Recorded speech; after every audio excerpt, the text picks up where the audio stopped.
રહ્યા છો YNN news. હવે જોઈએ અગત્યના સમાચાર. શિનોર તાલુકા કક્ષાએ પંડિતજી જન્મજયંતિ ઉત્સવ મનાવાયો. આવેલા મહેમાનોએ દીપ પ્રાગટ્ય કરી પ્રોગ્રામની શરૂઆત કરવામાં આવી. યોજાયેલા કાર્યક્રમમાં પંડિત દીનદયાળ ઉપાધ્યાયજીની વિચારધારા સહિતનું માર્ગદર્શન અપાયું. કાર્યક્રમ પહેલા કરજણ ધારાસભ્ય અક્ષય પટેલ, વડોદરા જિલ્લા ભાજપ પ્રમુખ રસિક પ્રજાપતિએ માનસુયા માતાજીના દર્શન કર્યા હતા.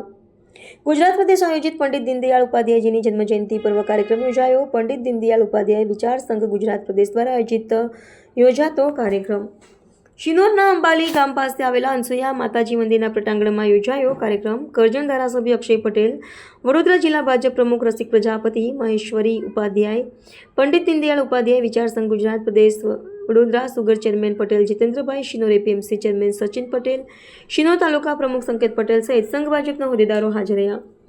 દેવેન્દ્ર ઠાકર ઉપાધ્યક્ષ, પંડિત દીનદયાળ ઉપાધ્યાય વિચાર સંઘ ગુજરાત પ્રદેશ માર્ગદર્શન હેઠળ યોજાયો કાર્યક્રમ. ડૉક્ટર તેજસ હર્ષદભાઈ ગોરસિયા, પ્રદેશ અધ્યક્ષ, પંડિત દીનદયાળ ઉપાધ્યાય વિચાર સંઘ ગુજરાત પ્રદેશ. આજરોજ પંડિત દીનદયાળ ઉપાધ્યાયજીની જન્મજયંતિ નિમિત્તે વડોદરા જિલ્લાના સિનોર ખાતે શ્રી દેવેન્દ્રભાઈ ઠાકરની માર્ગદર્શન હેઠળ પ્રદેશની આજે એક કાર્યક્રમનું આયોજન થયું જન્મજયંતિ નિમિત્તે. ત્યારે આદરણીય ધારાસભ્ય શ્રી અક્ષયભાઈ પટેલ, જિલ્લા પ્રમુખ રસિકભાઈ પ્રજાપતિ, અમારા રાષ્ટ્રીય સંગઠન મહામંત્રી અને અમારા માર્ગદર્શક સંયોજક તેમજ મુખ્ય વક્તા તરીકે પધારેલ શ્રી ભાવનાબેન શર્મા, સંજયભાઈ મહેશ્વરી, અમારા દેવેન્દ્રભાઈ ઠાકર તેમજ સૌ કાર્યકર્તાઓ ઉપસ્થિત રહ્યા હતા. આ કાર્યક્રમમાં મુખ્ય હેતુ એ જ હતો કે પંડિતજીની વિચારધારાને છેવાડાના માનવી સુધી પહોંચાડવી, પંડિતજી દ્વારા કરેલા કાર્યો અને તેમના દ્વારા આપવામાં આવેલા સિદ્ધાંતો, તેમના જીવનશૈલી અને તેમના વિચારોને જન જન સુધી પહોંચાડવું.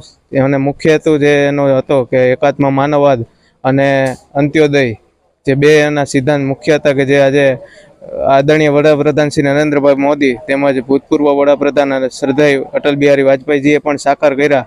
તો તેમના માર્ગે અને તેમના વિચારો દ્વારા આજે પંડિત દીનદયાળ ઉપાધ્યાય વિચાર સંઘની સ્થાપના કરવામાં આવેલી હતી. એ નિમિત્તે પંડિત દીનદયાળ ઉપાધ્યાય વિચાર સંઘ ગુજરાત પ્રદેશ દ્વારા આજરોજ અહીં આ કાર્યક્રમનું આયોજન કરી વડોદરા જિલ્લાના તમામ કાર્યકર્તાઓ, તમામ લોકોને આ પ્રદેશના આ વિચાર સંઘ વિશે માહિતગાર કર્યા. તેમજ આવનારા સમયમાં પ્રદેશ દ્વારા કાર્ય કરવામાં જે આવવાના છે તેના વિશે માહિતગાર કર્યા. અત્યાર સુધી 1 વર્ષના સમયગાળામાં ગુજરાત પ્રદેશ અધ્યક્ષ તરીકે મારી નિમણૂક થઈ તે દરમિયાન કરવામાં આવેલા કાર્યો વિશે માહિતગાર કર્યા. અને આવનારા સમયમાં લોકસેવાના કામ અમે કરવા જઈ રહ્યા છીએ. સેવા એ સંગઠન, આ મુખ્ય હેતુથી પંડિતજીના માર્ગદર્શન હેઠળ, પંડિતજીના વિચારો તેમજ એમના સિદ્ધાંતોના માર્ગદર્શન હેઠળ અને એમના જીવનને આજે પણ જીવી રાખ્યા એ પ્રમાણે આગળ વધવા જઈ રહ્યા. ખૂબ ખૂબ. તેજસ હર્ષદભાઈ ગોરસિયા, પ્રદેશ અધ્યક્ષ, પંડિત દીનદયાળ ઉપાધ્યાય વિચાર ગુજરાત પ્રદેશ. Subscribe now and press the bell icon. Never miss an update.